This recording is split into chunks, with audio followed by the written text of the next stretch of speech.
Me started. Don't get me started right now. Mm, mm, mm, these people, I just don't get why people are against why they are against this country. Why they are against this country. I have never seen so much hateful people like this in my life. I have never seen so much hateful people. They can actually turn you into be a hateful person, to hateful, not hateful person, hateful towards them. And sometimes I have to, what I'm saying, get out. I have to take a step back and say, you know what, this is not me. They can take you there, and we cannot let them take us there because we're better than that. Go ahead, y'all. I ain't finna rant. We better. I mean, but at the same time, we gotta put our foot on their necks a little bit back too. Not physically, but I'm just saying Yeah. they be coming hard on TV and this, that, and the third. And I love it when you see what Ye did. You see what a lot of conservatives did. You see the dude with the UFC situation yesterday that shouted out Trump Mm-hmm. and beat up a Russian in the UFC ring. So it's really coming around. People are starting to be way more pro-American. The press can, deceive people and make it think that it's one-sided, but it really isn't. The average person that I know, they're not hating Trump like that. It's not like that. It's crazy. Yeah, I'm kind of like with Mo when he's saying that they make you become a hateful person. Like I've never seen this amount of vitriol and just like it's just very like a non-logical hate for somebody, and it's like Night of the Living Dead, because their hate isn't even based on reality, on fact. So that to me, that's the thing that's scary. Like even in the Brett Kavanaugh situation, there was no evidence, you know. I mean, when you accuse somebody of a crime like that, you should have evidence. And I can't even, like, what's really tripping me out is a lot of the men that are like falling for that stuff. Because I would think as a man that you would wake up and be like, well, dang, if they can do this to this guy, then they can do this to me. But, I can actually see women in some sense, because I feel like it's like this form of psychological transference where they're projecting their realities and what happened maybe to them on the situation. A lot of people do this anyway with celebrities and all this stuff. They live vicariously through other people.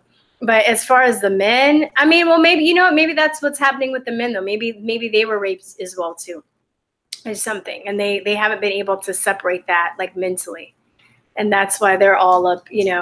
They're very anti the Kavanaugh situation. Yeah, it's troubling to see what they're doing. As a man, I'm extremely disappointed when I turn on the TV and I see these soy boys, as we call them, out there chanting and screeching. And we've all seen that. I'm sure you guys have by now seen the viral video of the Cuck Norris, the guy that did the roundhouse kick. Oh, that was terrible. They're calling him Cuck Norris. That's great. That's great. I love it. But see, that's what I'm talking about. Yeah. This is where anyone with a shred of common sense can look at this and say, okay, you guys are marching on Capitol Hill under the guise of women's rights, but you guys go radio silent when there's a video of a man, soy boy or otherwise, a man assaulting a woman.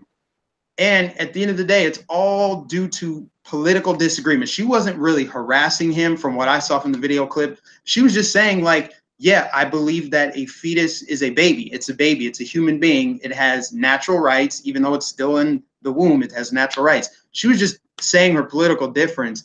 And the leftists have become so bigoted, and it did start under Obama. Whoever said that this happened under Obama is absolutely right, because Obama kind of fostered this, and he just kind of let it happen. He actually pandered to it, and he breathed life into it, and we're seeing it manifest in the street. So that's just like clear as day right there. You can see how hypocritical they are, and that's just another reason why we're going to see a red tsunami because of that. I mean, it's ridiculous. Yeah. All I'll say is that when you have young people, when I say young people, I'm talking like millennials making up 30% of the United States voting population. A lot of us being brought up on Obama for the most part. So when you think like 08 to 2016, a lot of us were in those formative years. It's not really a thought that I've completely seen, but I I was able to kind of experience the perspective of it from overseas, and then kind of living here in the United States, and then growing up and kind of seeing what was being taught in schools, you know, the indoctrination of university students. So what we're essentially seeing are the consequences for that. A lot of these so-called educated folks being taught a lot of progressive liberal ideas. And like with a lot of examples of modern feminism, they're not going to necessarily support anything that is not in line with that. I mean, like, that's the thing. It's like, where were the feminists, you know, when a woman was being attacked by a fellow feminist man, as it was evidenced yesterday? And I think that the victim mentality is especially it's very, very helpful for millennials, because I think there's just a lack of healthy masculinity in our country these days. It's also something that I've talked about a little bit. There's just a lack of it being okay to be a man. So as a result, it's like you're in this weird, Verstine, you got to unmute your mic, but because I see you nodding. But like, it's like you're in this weird mix where it's like men aren't even afraid to be men. You know, men are not even being poised to succeed. And on top of that, when you throw in socialism, which is basically like, hey, we're going to give you equal pay for everybody. You don't have to work. It's like the millennial generation hasn't even worked enough years to really see why that is screwed up. You know, I haven't either. You know what I mean? It's like most millennials have not even worked 10 years, barely. So it's like you're sitting here wanting socialism. You're sitting here wanting equal pay, not really seeing the real repercussions as to like how you can like build yourself up. I can see why that would cater to a lot of young people. Universal healthcare, and like, you know, everybody gets paid equally, or make rich people poorer as opposed to making poor people more affluent. So that's, I think, where we're at. And I think it has to do with not just the voting age group, but also because of the university system that's indoctrinated like millions of millennials. And let's not forget student loans too. One of the biggest pushing factors of the left, but it keeps you enslaved for years. You know, like they preach all this consolidation stuff. Of course, they're going to vote Democratic Socialist. They're going to vote left because it hits you personally and it makes you feel helpless. Like you can't get out of that. You can't leave that because you're a minority or a young person or whatever. So that's my take on it. And I think that's why people are really, really bent out of shape. And it's more than just a race issue now. It's just if it's just not in line with what I believe, I'm opposed to it. You know, I mean, now they're, I don't know, hating on Susan Collins over what she said about Kavanaugh. And this is coming from Women's March. It's like now Susan Collins is a rape apologist and we shouldn't support people like her. I'm like, wasn't it always about all women? Not anymore.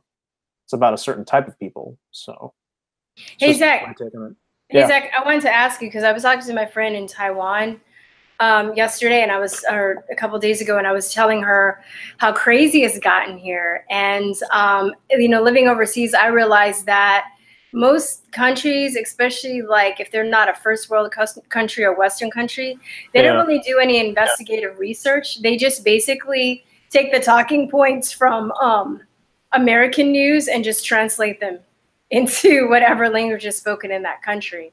So do you see that in Malaysia as well? Or do you know I haven't. I'll be honest with you. I have not lived overseas in years. So I'm just like any other American. I'm just talking about my perspective. Like when Obama got elected, I was living in Shanghai at the time. And that was big. Like the Chinese had our own name for Obama. We loved Obama. Everybody overseas loved it. I mean, it was the election watched around the world. It was historic. So there's like nothing to, there's really, that was the perspective. But you have to keep in mind, like my perspective is not going to be representative of a lot of people, because I was 13 at the time Obama was elected. You know, so it's just like when we look at that, I'm speaking from my experience as being a young person and why the left is made up of all these brainwashed individuals. And it's for all those things that I mentioned. It's education. It's a lack of manhood in our society right now. It's what you're taught in schools. It's media. I mean, we're a generation brought up on technology. And when you have the biggest corporations controlling speech, I don't blame a lot of people for going along with it. One thing I've noticed with a lot of millennials is that I don't really think that a lot of these young people are dumb. I just think that it's unsafe to be conservative. Like, it's dangerous. It's dangerous to tap into ideas like that. Most people I would like to think are sensible, but it's like there are people who are really belligerent, and then there are people that just kind of go along with the narrative, the rhetoric, because there's really no other way to go about it if you're a young person. Like, I think I've always really been conservative, but I always voted Democrat because you're a young person, because I'm a minority, and that's what everybody else is doing, so I'm going to do it.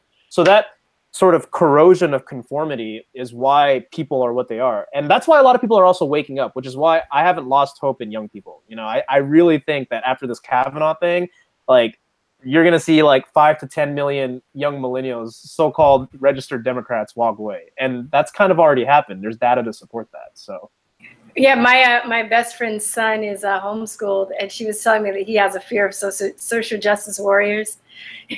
He's like, oh man, they like freak me out. Brutal. I'm out here because of the Me Too stuff.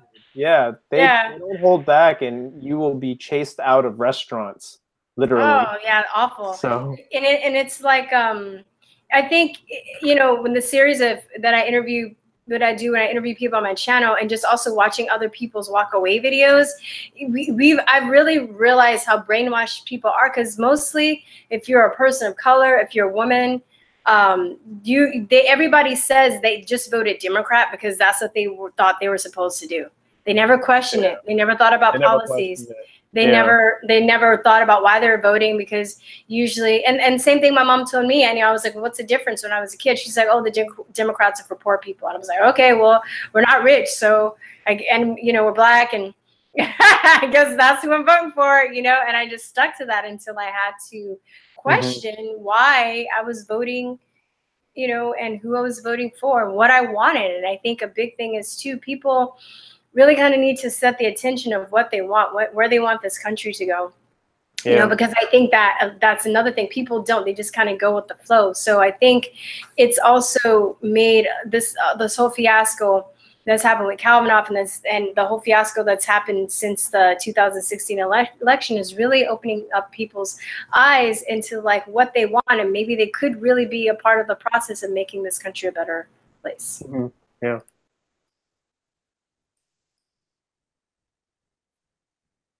So I'm going to go into the next one.